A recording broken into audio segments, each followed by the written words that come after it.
There is a particular cruelty in what happened to Jerome Aldridge. He had served his country twice. 2 deployments, 2 wars, 2 years of his life given to a nation that asked, and he answered without hesitation. He had come home each time with the particular quietness of a man who has seen things he cannot describe and has chosen not to try. He came home the second time in the autumn of 2003 to a small house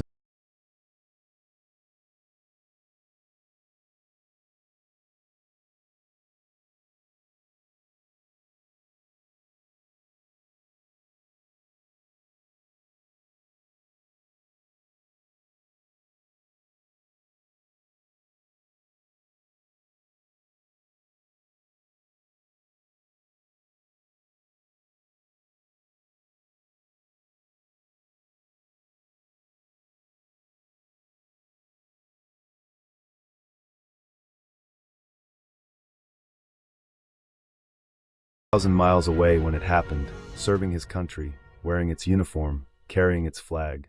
But the alibi of a soldier at war is harder to prove than it sounds. And the prosecution had a witness. And the witness had a story. And the jury believed the story. Jerome Aldridge would spend the next 21 years in a Texas prison before the truth came out. This is that story, and it is one of the most shameful things I have ever had to tell. To understand what happened to Jerome Aldridge, you need to understand the neighborhood where it began. Beaumont, Texas is a city of about 115,000 people, situated in the southeastern corner of the state, close to the Louisiana border. It is an oil town, historically, the kind of place where the economy rises and falls with the price of crude, where whole neighborhoods can shift from working-class stability to struggling poverty and back again within a generation. Jerome and his wife Denise had bought their house on Caldwell Street in 1999. It was a modest 3-bedroom, the kind of house that required work but rewarded it. Jerome had spent weekends fixing the porch, replacing the guttering, laying a small concrete path to the back garden. He was the kind of man who fixed things. His next-door neighbor was a 58-year-old man named Curtis Vane. Curtis was a retired oil worker, a widower, a man who kept his garden immaculate and his opinions forthright. He and Jerome had developed the easy friendship of neighbors who respect each other's space and enjoy each other's company in small doses. They talked about sport. They talked about the neighborhood. They never talked about anything very deep, and they didn't need to. In September 2001, Jerome was deployed for the first time. He was gone for 11 months. When he came back in August 2002, Curtis Vane was still there, still tending his garden, still ready with a wave and a question about how things had been over there. Jerome said, "Glad to be home." In March 2003, Jerome was deployed again. He kissed his wife and his 18-month-old daughter, and he got on a plane. He did not know that while he was gone, something had happened on Caldwell Street that would destroy the next 2 decades of his life. On the 14th of June 2003, Curtis Vane was found dead in his kitchen by a grocery delivery driver who noticed the back door standing open and called out and received no answer. Curtis had been shot once, at close range. His television had been taken. His wallet was missing from the kitchen counter where he habitually left it. The back door lock had been forced. The Beaumont Police Department began their investigation immediately. It was a robbery homicide, the category of crime that statistically has among the lowest clearance rates in American law enforcement, because robbery homicides are often opportunistic, often committed by strangers, and often leave behind very little useful evidence. In this case, there was one piece of evidence that the detectives considered significant. A neighbor 2 doors down, a 39-year-old woman named Patricia Gould, told police she had seen a man in Jerome Aldridge's driveway on the evening of the murder. She described him as black, male, medium height, wearing dark clothes. She said she had seen him go around the side of the house in the direction of Curtis Vane's property. When the detectives noted that Jerome Aldridge was currently deployed overseas, Patricia Gould amended her statement. She said she thought it might have been someone she had seen at Jerome's house before. Someone who she had assumed was a friend or relative of the Aldridges.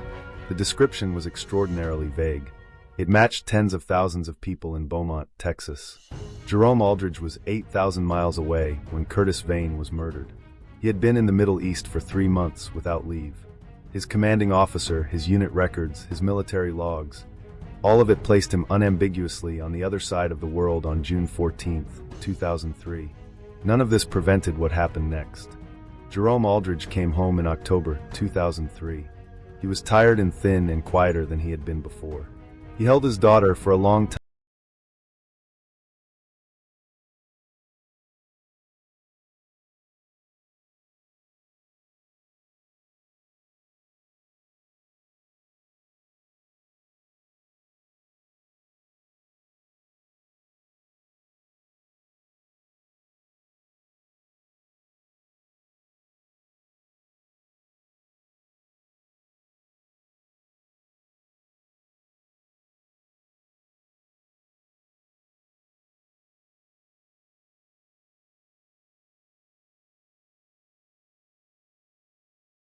Hip and looked at the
had seen a man she now believed was connected to Jerome, entering the side of the property on the evening of the murder.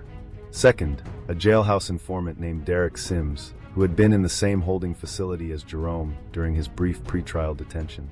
Derek Sims testified that Jerome had told him about the fence dispute and had expressed, in Sims's words, real anger about Curtis Vane.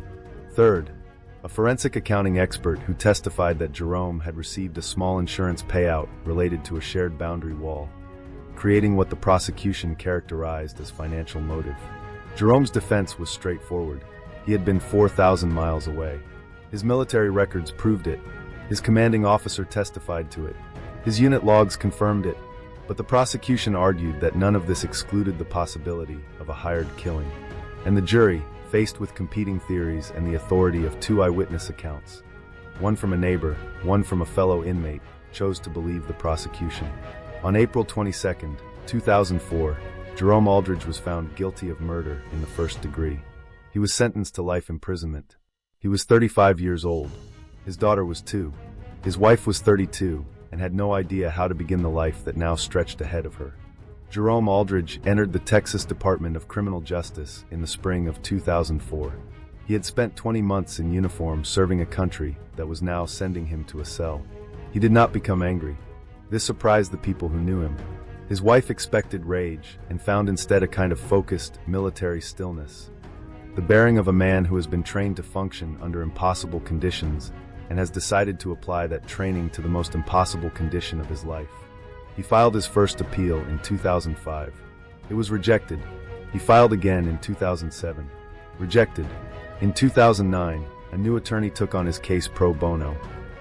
A young woman named Cassandra I.B., who had read about Jerome's case in a legal journal article about military alibi cases, and had driven to the prison to meet him on a Saturday morning in February. She asked him to tell her everything. He did. It took 4 hours. At the end of the 4 hours, Cassandra I.B. said, "The informant is the key.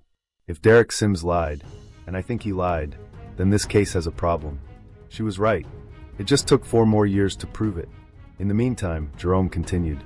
He completed a degree in business administration through a prison correspondence program. He counseled other veterans who were incarcerated, men who had served and come home and found themselves inside institutions they had never expected. He ran a small informal group that met twice a week in the prison chapel, veterans sitting in a circle talking about what they had seen and what had happened since and how to keep going. Denise visited every month for the first 6 years. Then the visits became less frequent, not from lack of love, but from exhaustion and distance and the grinding reality of raising a child alone on a single income while fighting a legal battle that consumed every spare resource. In 2011, she told Jerome she needed to file for divorce. She sat across the visiting room barrier and told him she was sorry, and that she would never stop believing in him, and that she simply could not continue as she had been. Jerome told her he understood. He told her to take care of their daughter. He sat in his cell that evening and looked at the ceiling for a very long time. Then he got up and went to the chapel and opened his notes for the next morning's veterans group and started preparing. In 2013, Derek Sims was dying. He was 51 years old, and he had liver cancer, and he had perhaps 3 months left, and he had, in those 3 months, become interested in the state of his soul in a way that he had not previously been.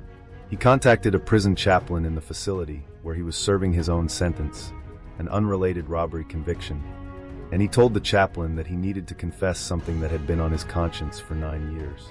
He said that he had lied at the trial of Jerome Aldridge. He said that Jerome had never said anything to him about Curtis Vane or offense dispute or anger of any kind. He said that a detective had approached him before the trial and suggested that his cooperation with the prosecution in a high-profile case might be viewed favorably when his own sentencing came up. He said he had agreed. He said Jerome Aldridge had spoken to him perhaps twice in 3 weeks of shared detention, about nothing more significant than the food and the temperature of the facility. He signed a sworn affidavit to this effect on a Tuesday morning in September 2013. He died 11 weeks later. Cassandra I.B. received a copy of the affidavit from the chaplain 3 days after Derek Sims signed it. She drove to the prison where Jerome was held that same evening. She arrived at 8 o'clock at night and sat across from him and put the affidavit on the table between them. Jerome read it once. Then he read it again. Then he folded it very carefully and put it back on the table. He said, "Is this enough?" Cassandra said, "It's the beginning of enough." The affidavit opened doors that had been closed for 9 years. With Derek Sims's recantation established, Cassandra I.B. filed a motion for a new trial on the grounds of newly discovered evidence. The prosecution fought it. The first judge rejected it. The second judge, 18 months later, allowed it. The reinvestigation that followed was thorough and damning. Investigators re-interviewed Patricia Gould, now 51 years old. Under careful questioning, she admitted that her identification had been less certain than she had testified. She said she had been shown a photograph of Jerome Aldridge by detectives before the formal lineup. She said she had been told, in the words she remembered, that they had a strong suspect next door. She said she had been trying to be helpful. The original forensic evidence from Curtis Vane's property was re-examined. A partial fingerprint that had been collected from the forced back door in 2003 and never matched, because the database at the time was smaller, was run through the current national database. It matched a man named Terrell Owens, a career criminal with 7 prior convictions for burglary and robbery, who had been active in the Beaumont area in 2003 and who had been convicted of an unrelated armed robbery in Louisiana in 2005 and had been in prison ever since. Terrell Owens was interviewed in his Louisiana prison in 2016. He initially denied everything. Then investigators showed him the fingerprint match and told him that with his existing record, the additional conviction would mean he would never leave prison. He asked for a lawyer. His lawyer negotiated, and Terrell Owens confessed to the murder of Curtis Vane. He said he had chosen the house at random. He said he had gone in through the back. He said the old man had come into the kitchen, and he had panicked. He said he had never heard of Jerome Aldridge. Jerome Aldridge walked out of the Texas Department of Criminal Justice on a November morning in 2024. He was 55 years old. He had entered the system at 35. He had given 20 years after the 2 he had already given to the military, to a country that had taken them without justification and without apology. His daughter was there. She was 23 years old, a college graduate, a young woman who had grown up visiting her father in prison and who had spent her teenage years telling anyone who asked that her father was innocent. She had never stopped saying it, not once in 20 years. She was the first person he embraced. He held her for a long time. She was crying. He was not yet. He had the stillness of a man who has been managing himself for so long that emotion comes in private later when there is space for it. He looked at the sky. He breathed the air. He said to no one in particular, "All right." Just that, "all right," as if he was acknowledging something immense and choosing to move forward anyway. The state of Texas compensated Jerome Aldridge under the Tim Cole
was investigated by the Texas Rangers in 2017.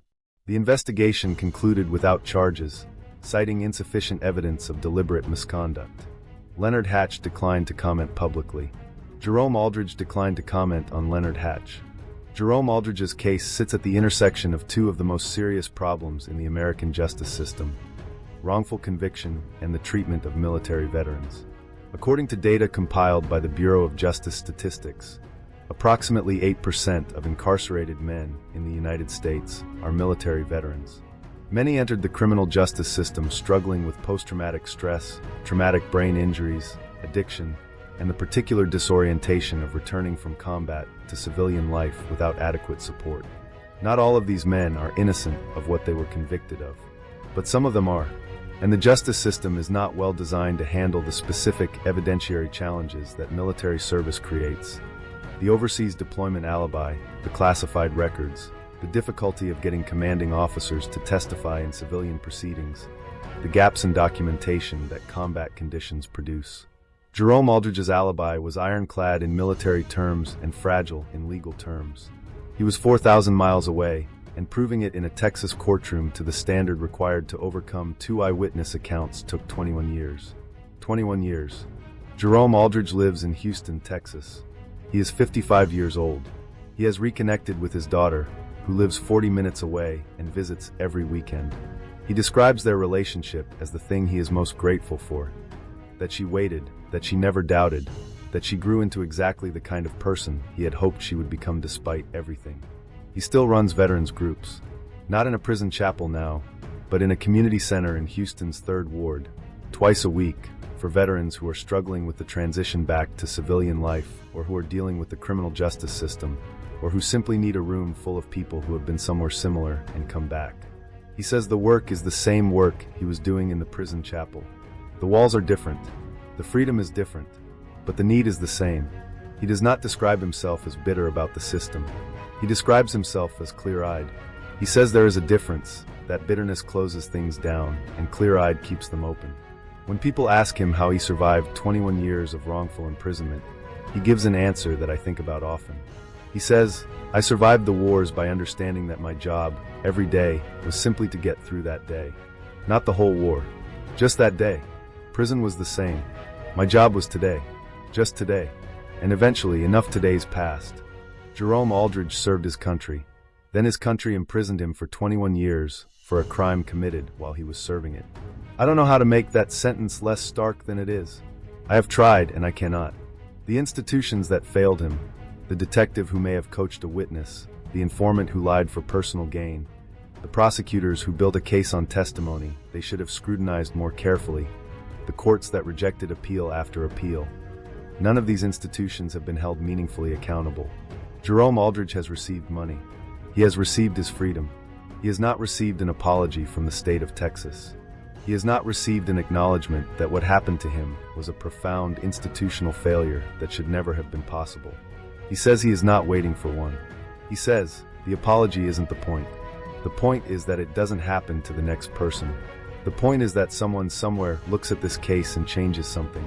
That's the only thing that makes any of it mean anything. I believe him. I believe he means it. And I think the least we can do, the very least, is make sure as many people as possible hear his story. Because the next Jerome Aldridge is out there, somewhere in a cell tonight, waiting for enough todays to pass. Who's going to help him get there faster?